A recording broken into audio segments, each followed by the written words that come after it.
Every movement claims to have a plan. But when things go wrong, do they actually have a strategy or just a scapegoat? Let's break down how political narratives shift blame and whether this party is actually leading or just dodging responsibility. I rise tonight because I believe sincerely that our country is in crisis. And I believe that not in a partisan sense, because so many of the people that have been reaching out to my office in pain, in fear, having their lives upended, so many of them identify themselves as Republicans. I am going to fight for your Social Security. I'm going to fight to protect the agency. I'm going to fight against unnecessary cuts that hurt the service it gives. And today into tomorrow, I'm going to stand as long as I can. As long as I can, I'm going to stand and read stories like this. People that are scared right now, terrified right now, people living in rural areas that see their local Social Security agency on a list that Elon Musk put of places he's going to sell away to the private sector, and you're going to lose your agencies. Well, I will fight. Please let me know how you are responding to this situation and what steps you, Senator Booker, are taking to defend our Constitution and the rule of law. Thank you for... My heart is full today, full of gratitude for the trust you have placed in me, full of love for our country, and full of resolve. The outcome of this election is not what we wanted, not what we fought for, not what we voted for, but hear me when I say, the light of America's promise will always burn bright. As long as we never give up, and as long as we keep fighting. Now, I know folks are feeling and experiencing a range of emotions right now. I get it. But we must accept the results of this election. Earlier today, I spoke with President-elect Trump and congratulated him on his victory. I also told him that we will help him and his team with their transition, and that we will engage in a peaceful transfer of power. As you know, we inherited from the last administration an economic catastrophe and an inflation nightmare. Their policies drove up energy prices, pushed up grocery costs, and drove the necessities of life out of reach for millions and millions of Americans. They've never had anything like it. We suffered the worst inflation in 48 years, but perhaps even in the history of our country. They're not sure. As president, I'm fighting every day to reverse this damage and make America affordable again.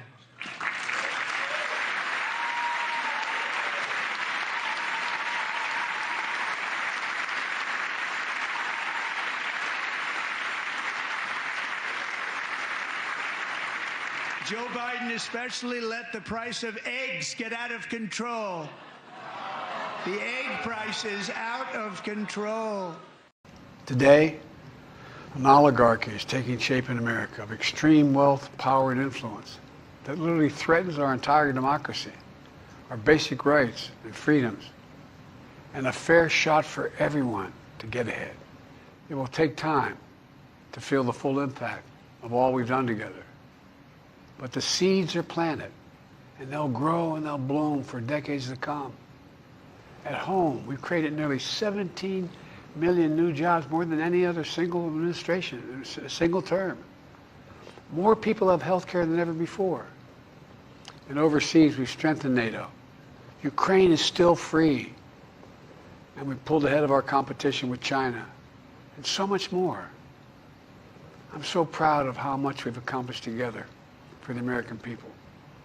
And I wish the incoming administration success, because I want America to succeed after 50 years of public service. Mr. Speaker, this debate is an utter waste of time. Every day, courageous, patriotic dreamers lose their status. Every day, the American dream slips further out of reach. As members of Congress, we have a moral responsibility to act now to protect dreamers who are the pride of our nation and are American in every way, but on paper. So I use this occasion as opposing this bill to speak further about social justice in America. There's nothing partisan or political about protecting dreamers.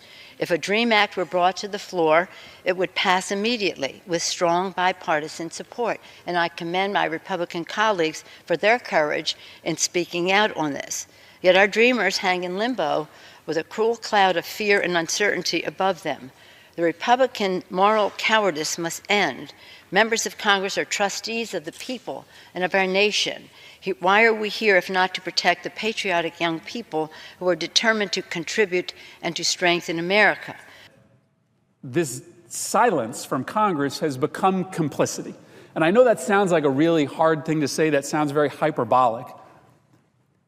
But let me walk you through why I've come to believe that the failure to act in the wake of these mass shootings has made us complicit in them. I think these young men, and it's not all young men, but it's mostly young men, these young men whose minds are becoming unhinged and are contemplating mass violence, they take cues from the total, complete, absolute silence from Congress in the face of mass shooting after mass shooting.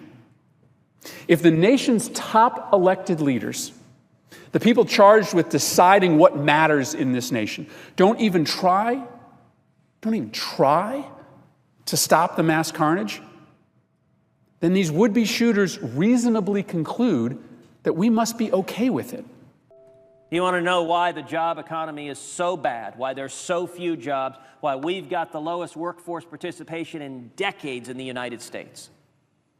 Well, small businesses generate 2/3 of all new jobs in the economy. And small businesses have been hammered under Obamacare unlike ever before. If we listened to our constituents, we would step forward and act to avert this train wreck.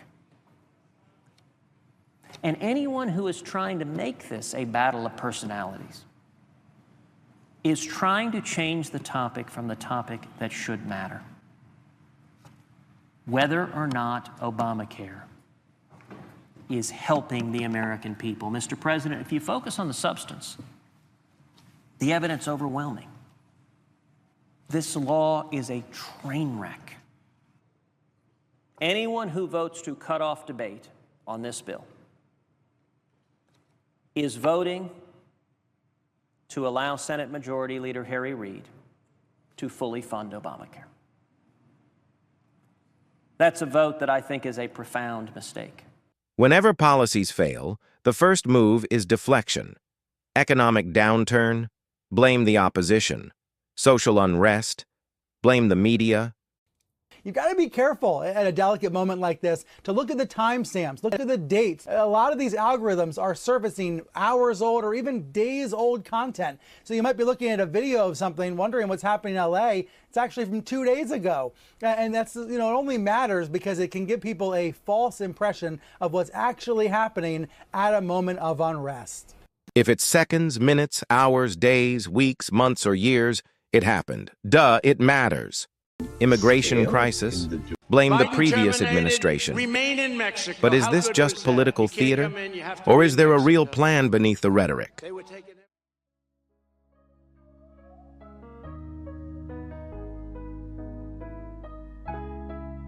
Please, don't forget to like, share, and subscribe. It helps the video reach more people. Thanks for watching.